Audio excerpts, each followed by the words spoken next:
First of all, I'm quite honored to be here today to speak about the deportation from the SS assembly camp, the Dossin barracks. So, c'est okay, je connais. So, on 27 July 42, the Nazis opened the SS assembly camp for Jews located in the Dossin barracks in Mechelen. From the 4th of August 42 till the 31 July 44, 19 passenger trains and 7 goods trains carried their human load to AuschwitzBirkenau. The anguish caused by the departures was perfectly translated by the artist Laurence Schram. One of her paintings, called The Death Train, was chosen by EUROPALIA to illustrate the poster and the program for the day.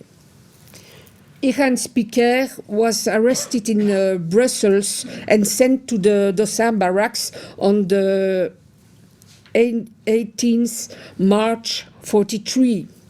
There, the young artist was assigned to the Malerstube, the painter's room. She avoided deportation, and when the Nazis abandoned the Dossin barracks during the night of 3 to 4 September 44, she regained her freedom. Trains played a fundamental role in the Holocaust, everywhere in Europe. If Heinrich Himmler was the main architect of the final solution, Adolf Eichmann was in charge of all trains carrying Jews to the extermination centre in the East. He carried out this role with a lot of zeal. In Berlin, Himmler planned the organization of the genocidal deportation of Jews from the Netherlands, from France, and from Belgium. On June 11, 42, Eichmann, the head of the section 4B4, Jewish Affairs, within the Reich Security Main Office, the Reichssicherheitshauptamt, informed Kurt Asche, the SS officer for Jewish Affairs in Belgium, of Himmler's decision to deport 10,000 Jews within 1 month. The first deportation of Jews should start from mid-July or at the latest in mid-August. On 20 July, before the first deportation, children could be incorporated into the Jewish transport. On 27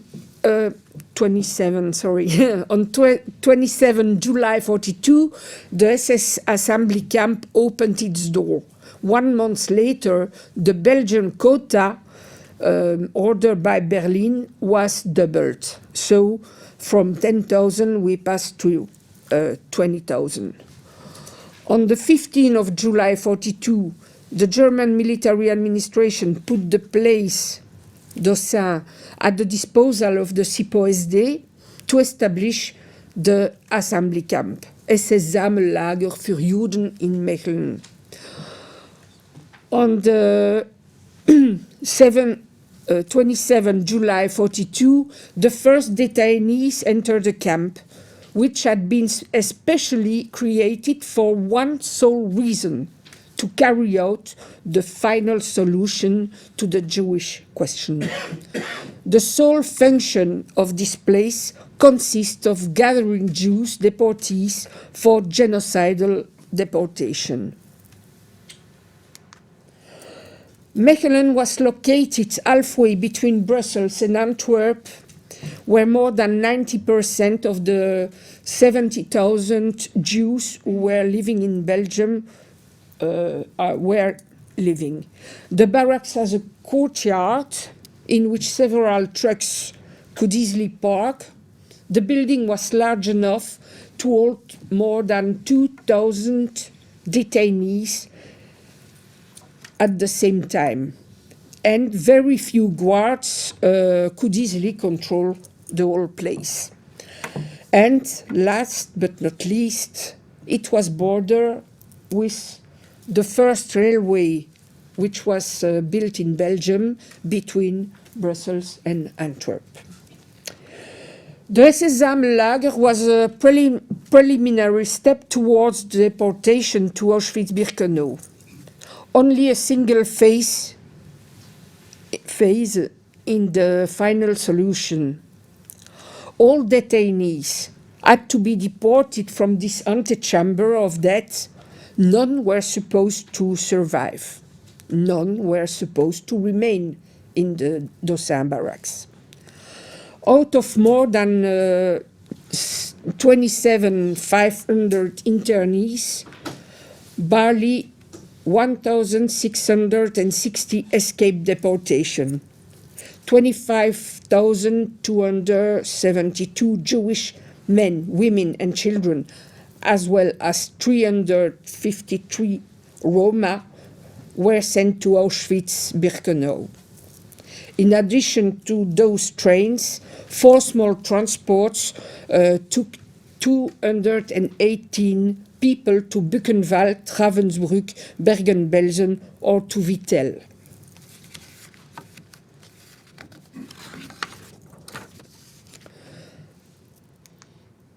During the first phase of deportation from the 4th of August 42 and September 3rd, 42, Jews were supposedly summoned to come to Mechelen in order to be put at work in Auschwitz-Birkenau. Over 12,000 were summoned to work, but less than 4,000 came, as you can see it on this table.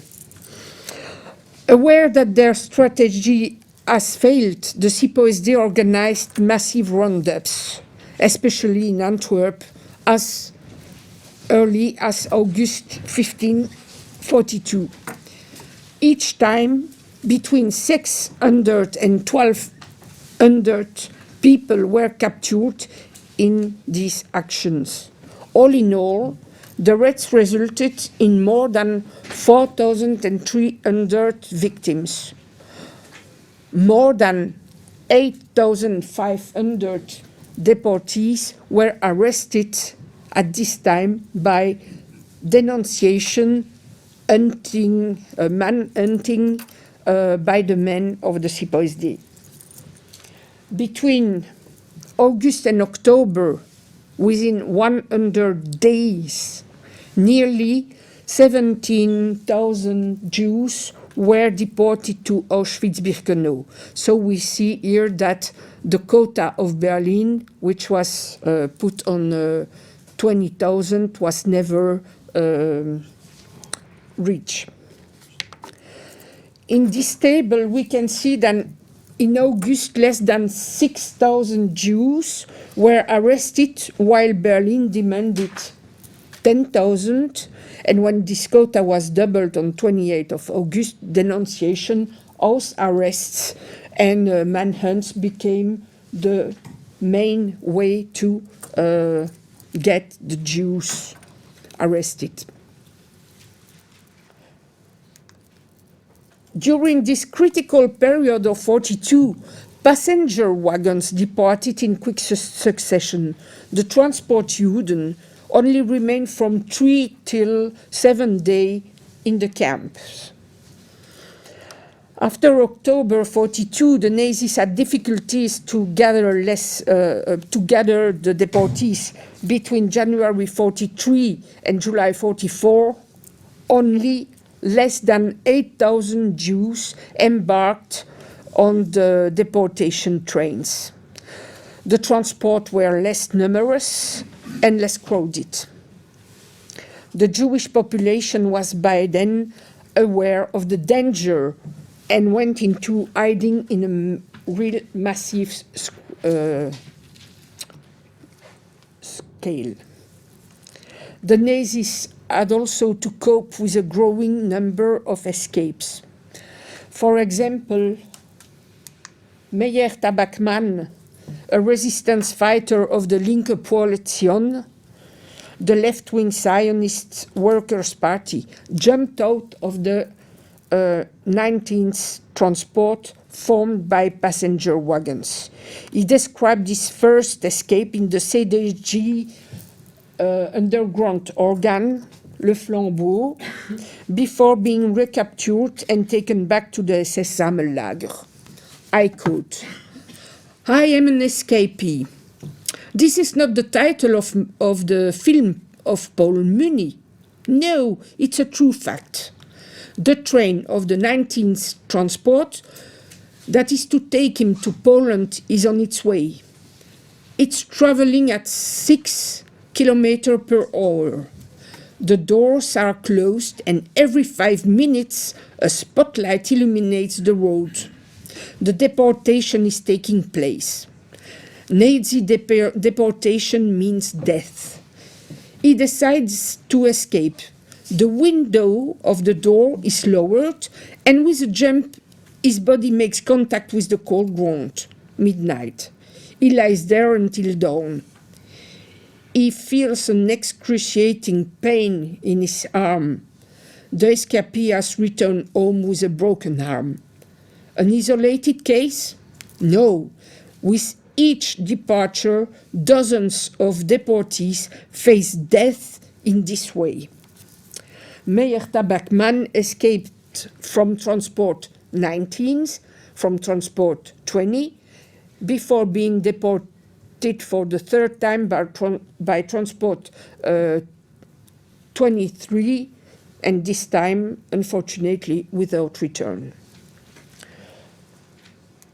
To counter the numerous escapes from the transport in October 42 and January 43, the Nazis decided to use freight wagons. Transport 20, which left Mechelen on the 19th of April 43, was the first of this kind. Paradoxically, the escapes from this transport were particularly numerous. Only a few traces of failed attempts remains, such as this letter from Felix Lipschitz, which was thrown out of the wagon. My dear Anna, so far it's impossible to jump. We have a bad guardian. Be brave. All my thoughts are with you. Many kisses. Felix. Felix survived. After the war, he came back to Belgium, where he retrieved Anna. They married and lived all their life together. Many letters were found along the railway tracks, collected and posted by train workers or other peoples. These anonymous made it possible to preserve the last thoughts, the last signs of life of the Jewish deportees.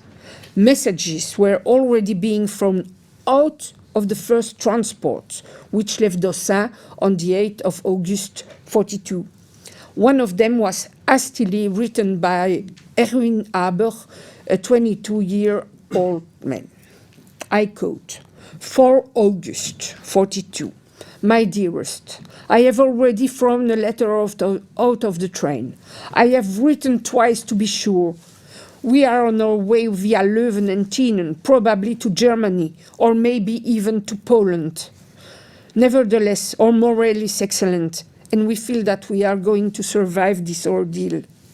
We have just been told by our guard, an ordinary German Schupo, that the journey will take 4 days. I'm afraid this means Poland.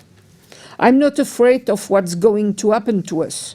Many of us are young, but some of us are elderly and some are just children. Nevertheless, we are not discouraged. We form part of the first transport of 1,000 people. In Mechelen, the SS were quite friendly. Our train guards behave quite correctly. Many kisses. The Lord will watch over us.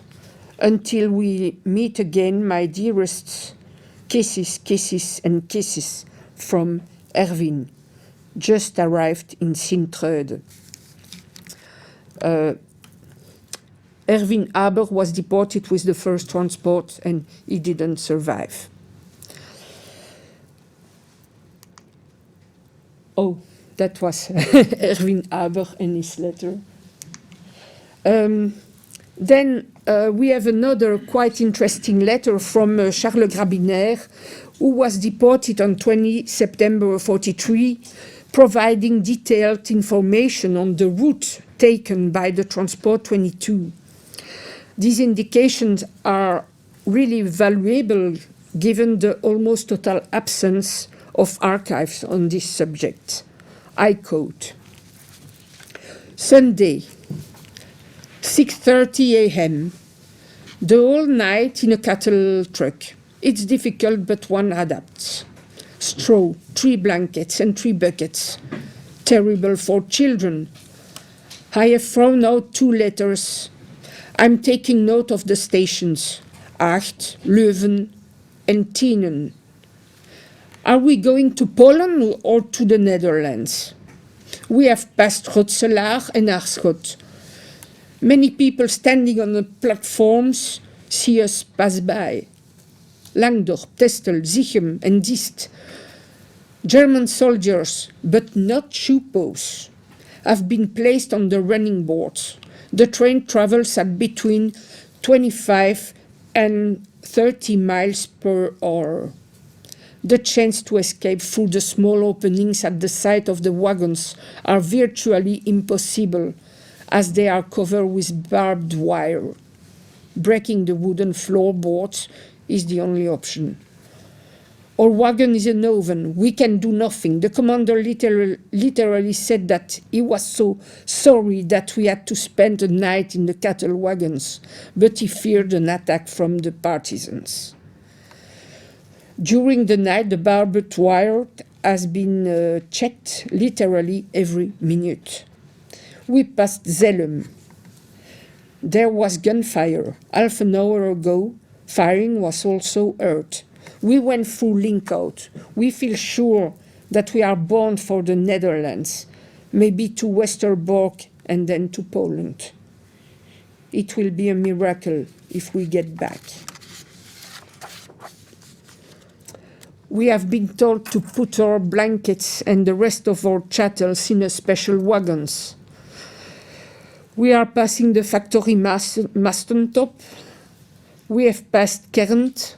At 8:10 a.m. we arrived in Hasselt. We are sure that we are going to the Netherlands past Bilzen at 9:15 a.m. By analyzing these message postmark or stamps, we were able to trace the 2 most common routes used by the deportation trains. You can see it here. The destination of the final solution transport was the Auschwitz concentration camp and the Birkenau killing center. Until May 44, the Jewish trains from the Dossin barracks stopped at the old Judenrampe between Auschwitz and Birkenau, almost in an open country. Only 2 transports from Mechelen disembarked their deportees on the famous new Bahnrampe, which had been specially built for the mass arrival of Jews from Hungary. So here you see the Alte Judenrampe. Here are the gassing installation, and here you have the little camp Auschwitz and the huge complex of Birkenau. The extermination camps were nothing more than railways terminals, where the SS selected the deportees who were fit to work from the others, sending the unfit, Jewish old people, women and children to the gas chamber.